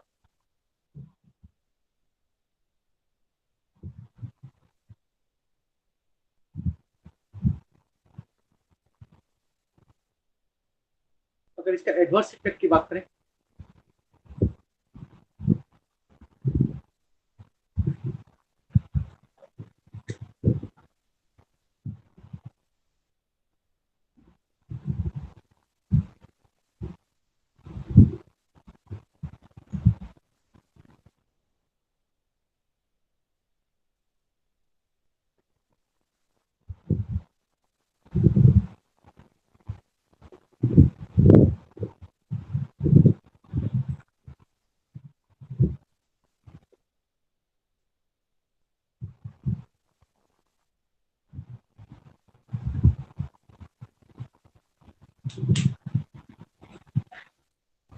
तीन बड़ा कॉम्प्लिकेशन सामने आ जाता है। एक जीआईटी डिस्कम्फर्ट, पेट में दर्द, नोजिया, वोमिटिंग, सर दर्द, and liver complications. Liver complications में आइदर हेपेटाइटिस के रूप में सामने आ जाएगा, या फिर लीवर फंक्शनल टेस्ट अगर कराते हैं तो उस समय वो एंजाइम्स, लीवर एंजाइम्स का लेवल बहुत इंक्रीज मिलेगा।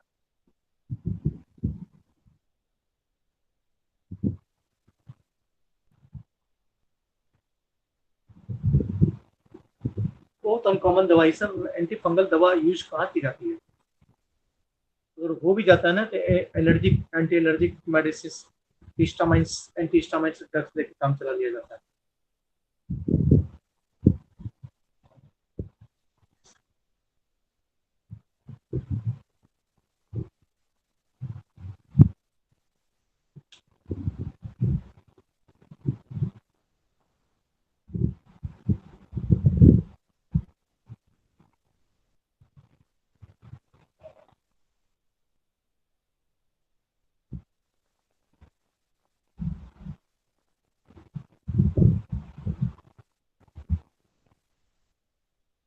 a group of drugs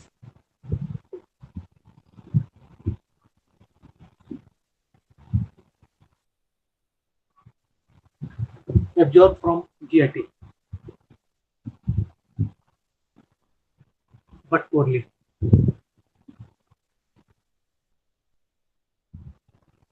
बड़ी कम एब्जॉर्ब तो किया जाएगा, लेकिन ये बड़ी कम एब्जॉर्ब है गैस्ट्रोइंटेस्टाइनल ट्रैक्ट के through.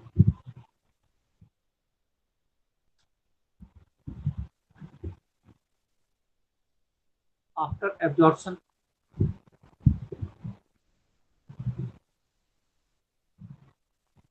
it reaches the tissues and CSF.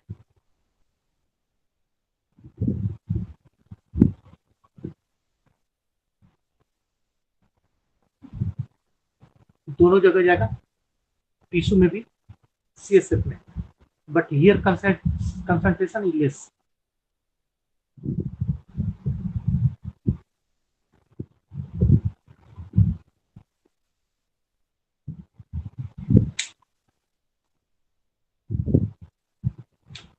अगर टी हाफ की बात करें तो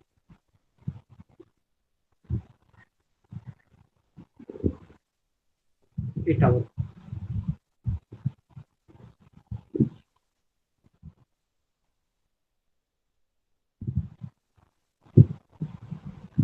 ये ज्यादातर अगर यूसेज की बात करें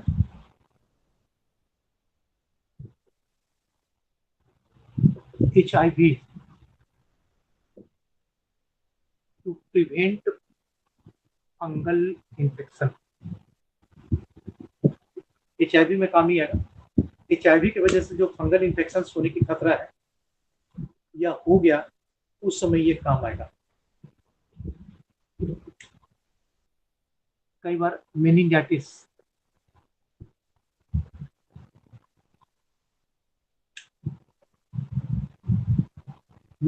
है, मेनिंजाइटिस में फंगल इन्फेक्शन होने की खतरा बढ़ जाती है. उसको कम करने के लिए कीटोकोनाजोल का यूज किया जाता है.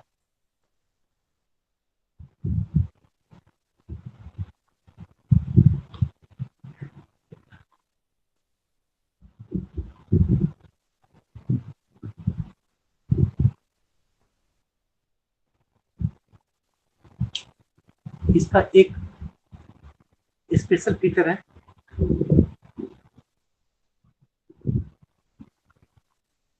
it decrease the synthesis of testosterone in male. ये दवा देते हैं और इसी से अंदाज लगा लीजिए कि कितना डेंजरस ड्रग्स है. मेल में टेस्टोस्टेरोन, सेक्स हार्मोन्स के सिक्रेशंस को, सिंथेसिस को ये कम कर देगा. इसीलिए ये ऐसा ड्रग्स बहुत अनकॉमन है, यूज किया नहीं जाता जल्दी. तो decrease the synthesis of testosterone, इसका लेवल तो कम कर दिया. ये इसका बैड पॉइंट, वीक पॉइंट है. लेकिन इसका इस्तेमाल करेंगे कब? जब male suffering from prostate enlargement या प्रोस्टेट ट्यूमर्स. प्रोस्टेट में अगर ट्यूमर हो गया या प्रोस्टेट ग्लैंड अगर मेल का लार्ज हो गया, तो प्रोस्टेट सीमेन के फॉर्मेशन में हेल्प करता है. स्पर्म टेस्टिस में बनता है और सीमेन सेमिनल वेसिकल्स एंड प्रोस्टेट में बनता है. तो जैसे ही टेस्टोस्टेरोन का लेवल कम करेंगे तो प्रोस्टेट से सीमन का फॉर्मेशन कमेगा, और सीमन का फॉर्मेशन कमेगा तो जो इनलार्जमेंट था, जैसे साइज बढ़ा हुआ था ना, ये थोड़ा सा ये श्रिंक करेगा, छोटा साइज में आएगा. जैसे जो फ्लूट बढ़ा हुआ तो बढ़ा हुआ है, लेकिन ये बनना ही कम हो जाएगा, तो धीरे धीरे सिंक करेगा. तो सिंक करेगा तो प्रोस्टेट के इनलार्जमेंट पे इसका ट्रीटमेंट, इसका स्पेशल फीचर, माने इसका मान के चलिए तो एडवर्स इफेक्ट है, लेकिन इसका इस्तेमाल कर लिया जाता है.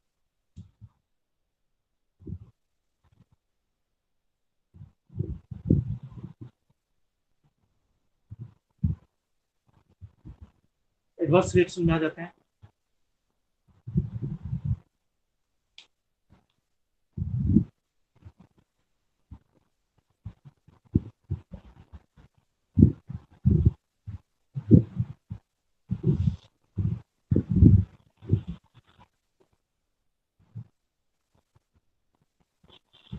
giddiness,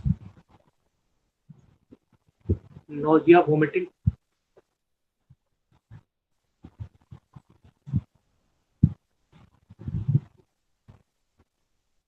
photophobia,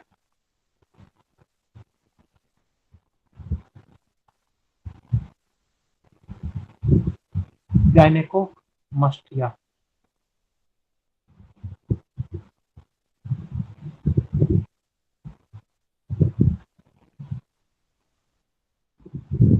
decreased libido in men.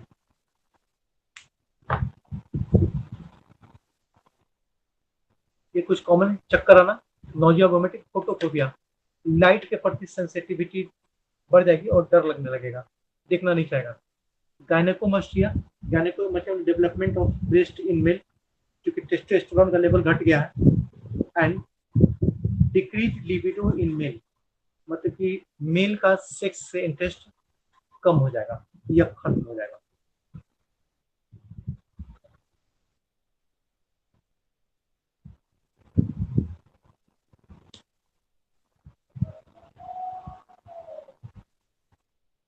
बस इतना ही, इसको रोक दे रहे हैं। कल आपकी क्लास 9 बजे होगी।